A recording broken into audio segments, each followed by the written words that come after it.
ban more XP laners, limit more of your heroes, because if all else fails, if you do ban all the XP laners, the Arlet's still available for Boots. Nothing much for Aura here, so they have to be very, very concerned, or they have to be very careful with what they ban in the XP.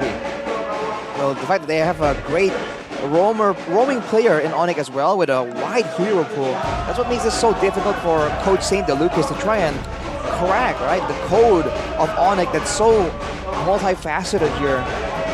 We'll have to see though.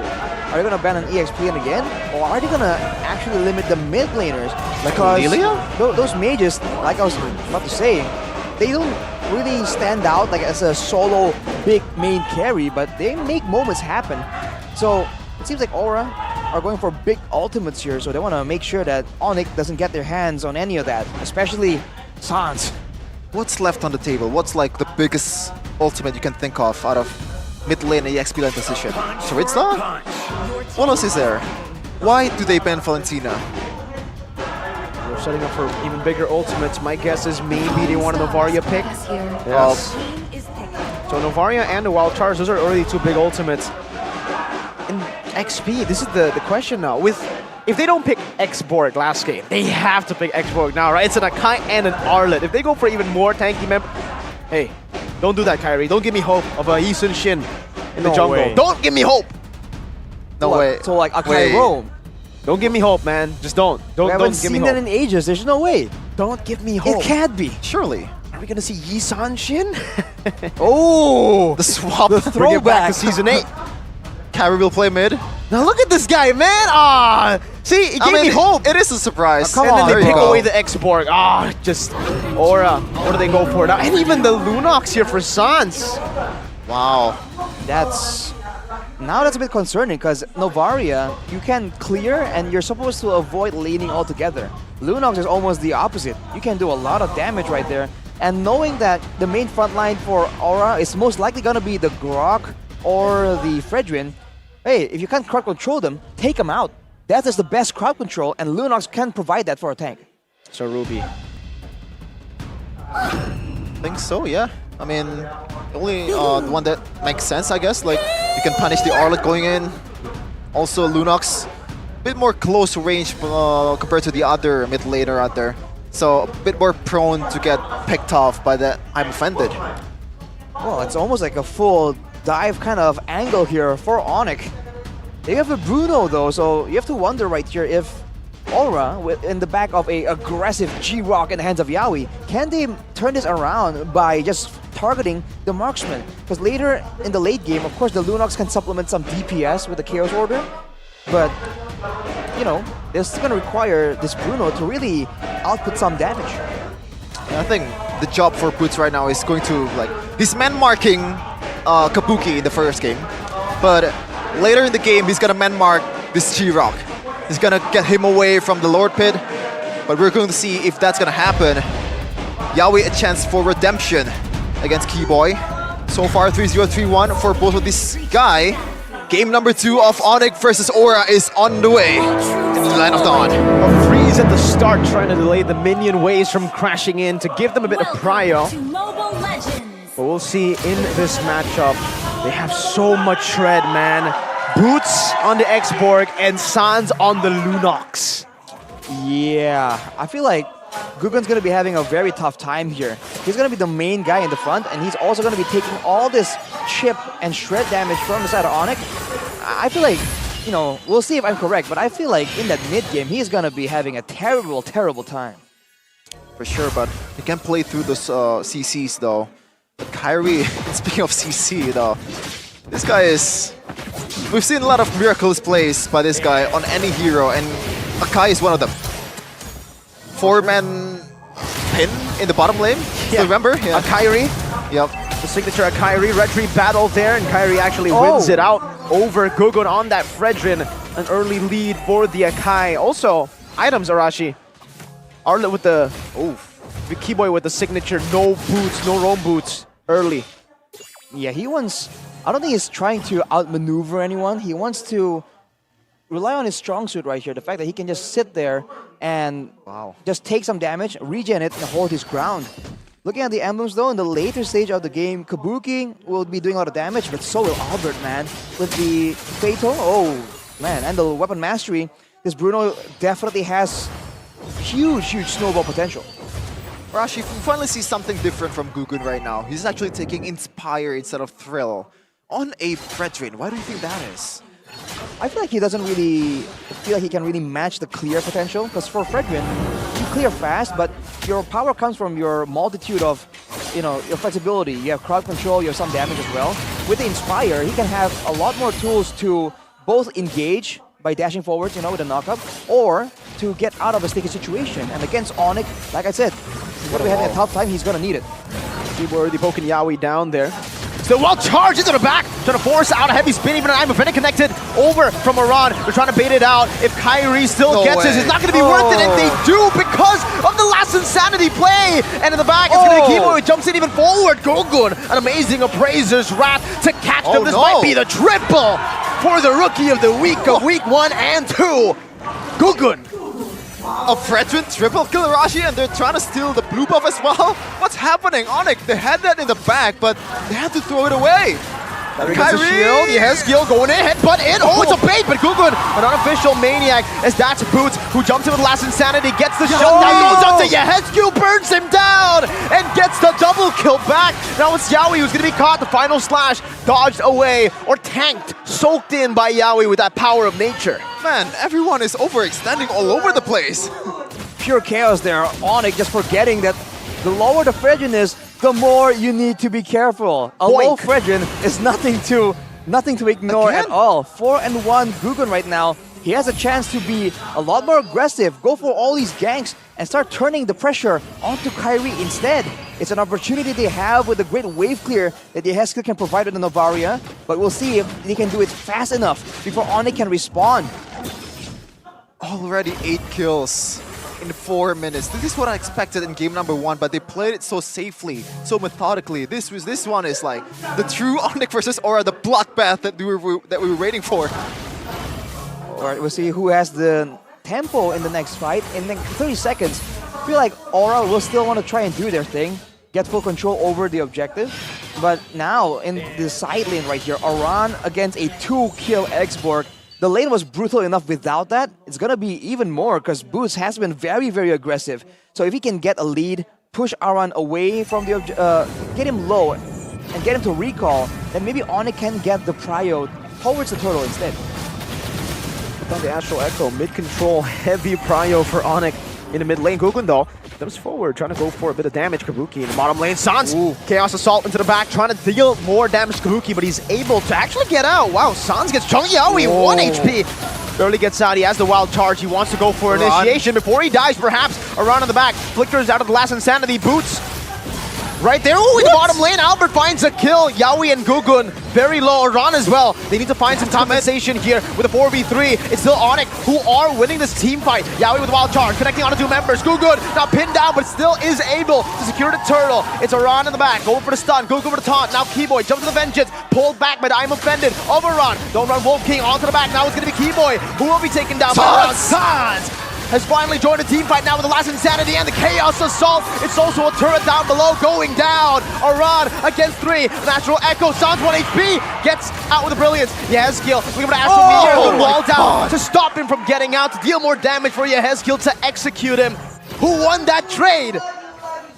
I don't know, but it is chaos indeed, Arashi. Like, what's happening right now? In the bottom lane, though, I think Aura was like, they felt the urgency to get something, but that was... like, who won that?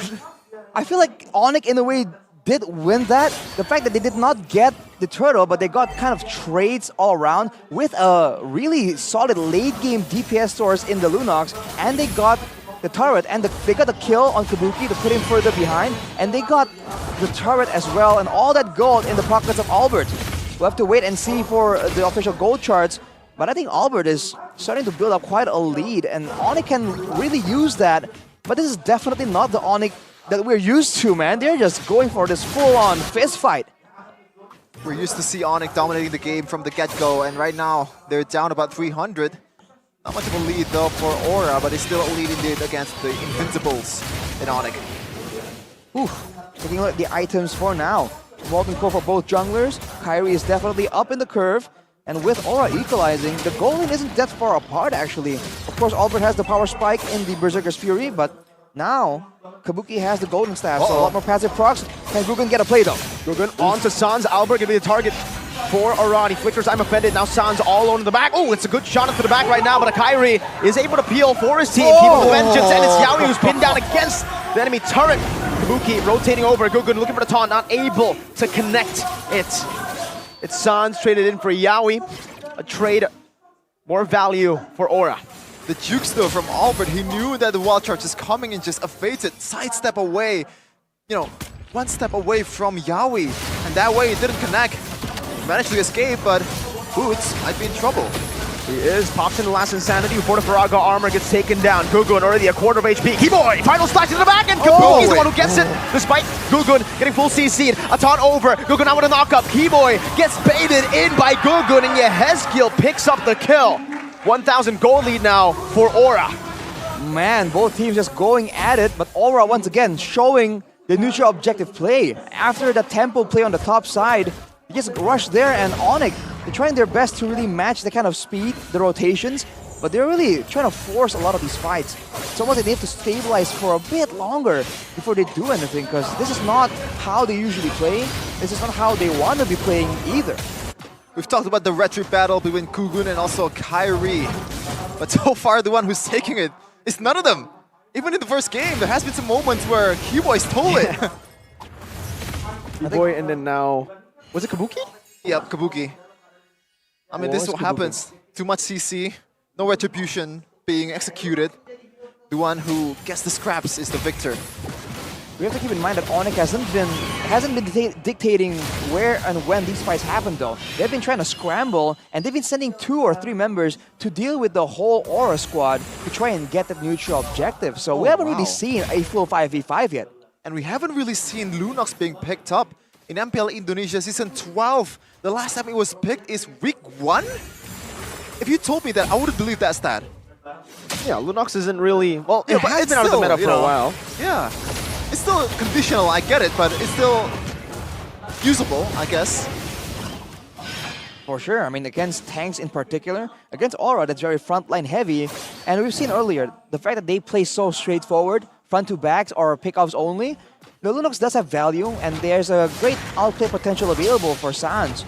But right now, it's almost like they're just too preoccupied dealing with Yawi, like we saw in the previous fight in the top lane, that they can't really get Sans and Albert to output their damage as efficiently as they would like. So with more items, I feel like it's going to be quite different. But now again, Aura pressuring for the Lord, the neutral objective, and Onic, they're going to end up scrambling here as well because Keyboy is not there. Gonna bait out the heavy spin first for Kyrie. All Faraga armor already gonna be taken out here. Wild charge not connecting, a good snipe down. Sans slow. Aura finds the killing spree through the minion waves. Now it's Kyrie who's looking for the steal. Gugun, No way. Appraiser's Rat, Retribution, Yawi also in the front trying to zone them away. Aura now, they have a big lead, 3,000 gold lead. Finally a safe space for Gugun to execute that retribution. Good job for Yawi Yehezkiel. Even Aran just zoning on everyone, also dealing the damage. Ultimately getting a kill towards Sans, one of the most core member of Onic, and sitting at a 4 deaths, the most of the team. We're seeing Aura adopt the strategy of putting all the pressure they can onto Sans. Even in game number 1, Sans was the main playmaker right there. And if you look at this game, he's always pressured. A wild charge on a Keyboy by Yawi. Picks him off now as that is a last Insanity to the back. Finding Yawi, taking him down. Keyboy for Yawi, but Boots is caught, shut down by Kabuki. A shot over to Sans by Yehezkiel as they take control of the enemy jungle. Now the Lord's marching down right here. Onic trying to clear it, but they're going to be zoned away. It's going to be a base defense on this. Aran! And I'm offended. Oh no, Purify! An interesting Purify to get out there with Kyrie with a headbutt. Turret tier 2 down below taken down. Looking for the mid lane now for Aura. Aran, did you see that with the item, Rashi? What Aran picked up? Malefic Roar for Ruby. I told you he's crazy. He's local. He got the kill onto Sans earlier as well. And I was saying again and again, Sans 2-4-4, despite having a bit of a lead in the early game, he's just not that flexible of a hero, no crowd control, no real playmaking tools. He's forced to wait for the right moment, and Aura keeps going and targeting him whenever they see him using the Astral Echo. But this is something that Onic need to try and find a way around, because otherwise, just Albert, it's going to be so difficult for him to try and output all that damage, despite having all these items, unless he has some coverage. Yep, and Boots is supposed to be that one. But right now, like, when you're up against a full damage Ruby and also the poke from Kabuki and also the Espiel, it's hard to stay intact with that Viraga armor. So you have to play it a bit more carefully, just a bit more passively compared to the usual X-Borg that we've seen so far. But Sans, look at that, the Kumar Bosch. Yeah, he went up there avoiding pursuit. He gets out. Once again, it's a slow build-up, but in the late game, in a way, Aura will have more control, more poke as well. We've seen what Novaria can do in the late game, mainly I think from a boy from Geekfan. But for Onic, they have a Lunox, keep in mind. And now with no I'm offended, can Onic go for a fight right here on their terms? Astral Echo onto the back, revealing 2 members. Kyrie, not gonna red tree this one. Gugun is actually the one who utilizes his red tree. Now 2 levels up on Kyrie. Suns, is that a power spike that we need to note? The Holy Crystal, 12 minutes in. What a guy, what a rookie, what a player, Gugun. The first time he's played at MPL Indonesia Season 13, the highest stage of Indonesia, and he stepped up, being already one of the better junglers in MPL ID. Look at the waves right here. This favor Aura, so Onic are the ones that have to try and make something happen for now. Although with the waves meeting up near Onic's base, it might really start pushing back, but Keyboy wants a play to happen. Pops in the conceal, final slash, doesn't reveal anyone even. And Aura have a slow push built up in both side lanes. Everything's going right for Aura. They have the zoning. Meanwhile, Xiaoyi looking for something. Pops in the conceal, but Lord actually stops that play from happening. Keyboy, caught an I'm offended, able to flicker out the safety. Meanwhile, Xiaoyi, 3-man set with a wild charge, now flickers out the safety. Meanwhile, like Gugun, Appraiser's Rat, now pinned down Sans, Chaos Assault. Kabuki's on a killing spree, now chasing down Albert. Gugun on the other side of the map right now, trying to survive with Impure Rage. He gets out of dash, 1 hit away, and Aran's chasing them down as well. Gugun's still 1 HP, not able to survive Gugun! My goodness! What a guy once again with the play! Gugun! Remember the name! Holy! Who is this man? He comes in and just shows Onic who is boss. And now with the control, Kyrie trying to go for a steal, but it's too risky. Alba's trying to lifesteal in the jungle, but might be too difficult with the Heskill having his eyes on the target. Gugun once again making the play happen. That's the pull down right now. Kyrie needs to use the heavy spin, but he doesn't even have it on cooldown. Around in the back now, shut down. Taken out. Gugun does the same thing to Kyrie, though. Kabuki still has that ultimate. This can get more damage. Keyboy looking for the steal. I don't think he can go for this. He gets barriered out, zoned away, and Aura. 4,000 gold lead with an enhanced Lord in the 14th minute of the game. Just the oohs and the ahs from the crowd when Gugun made those play, man. Once again, showing off against Kyrie. AI prediction presented by the Samsung Galaxy series now, showing that Aura, against everyone's expectations, has a close to 70% win victory rate against Onic. They have the Lord, they can try and make that work right now with Yeheskill picking up the glowing one for more siege potential. But Onic do have damage, and if you look at the items, their carries, in particular Sans and Albert, are 1 item away from just equalizing it out. So Aura actually is still, in a way, fighting against the clock. A question before the Lord Arashi. Like, what's happening with Onic? Like, what went wrong? Is it the draft? Is it just the execution? I feel like it's a bit of execution, especially early on, and now it becomes augmented by the draft. So with the game going longer and longer, I feel like there's a chance for Onic to turn this around, especially if Aura gets impatient. The charge from the Lord in the mid lane. Albert and Sans. Wow. Amazing wave clear for the Lunox. Yep. They're able to deal with it very, very quick. Now onto the bottom lane. Albert goes. Yaoi. Conceal. Power of nature. Boots. Last insanity to zone them away, but he will lose his Faraga armor when he dives in. Gugun now with immortality. Keyboy. Final slash. Not connecting. Once again, Albert already half HP. They're looking for a set. Aran has flicker. Gugun has flicker, but Aran does not have an I'm offended. And Onic. It's still Onic. Very, very well. Very well is an underwhelming statement, Mirko. That defended like Fantastic. Like, yeah, couldn't go better, I guess. Like, this is perfect defense for Onic. Like, they're not giving up a single base turret, despite this is being leveled to Lord. I think Aura now will have to just wait it out. Maybe try and get Ezekiel to do the damage, but this is all they can do. They don't really have any chances to really brute force into the base due to the insane wave fear that Onic has. Now, ooh, Boots. And I'm offended this time with the Kyrie onto Boots as well. Conceal Keyboy. What? Charged by Yaoi. Forcing a Purify. 3-man taunt at the final slash. Boots gonna be taken down as Yaoi dives deep with immortality. Kyrie pinning down around. Sans very low. Taunted up. Good. Stabs him and takes him out. It's a 3-for-1 in favor of the Dragons. 3-4-1 for Aura there. Around to get it shredded immediately, but he has done what needs to be done.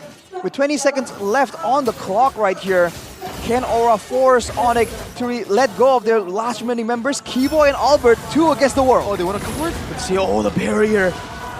Almost took Albert to the wrong side of the wall. Keyboy flickering in front just to die with the immortality. Tries to zone the minions away. Now with the final stack, not connecting. Yaoi finds a wild charge. There's no Purify, but there's a big bonk. And Kabuki goes for the base. 1-to-1 winning moment by Samsung Galaxy A555G. We have game 3. The fire has been ignited by Aura. Especially Guggen showing off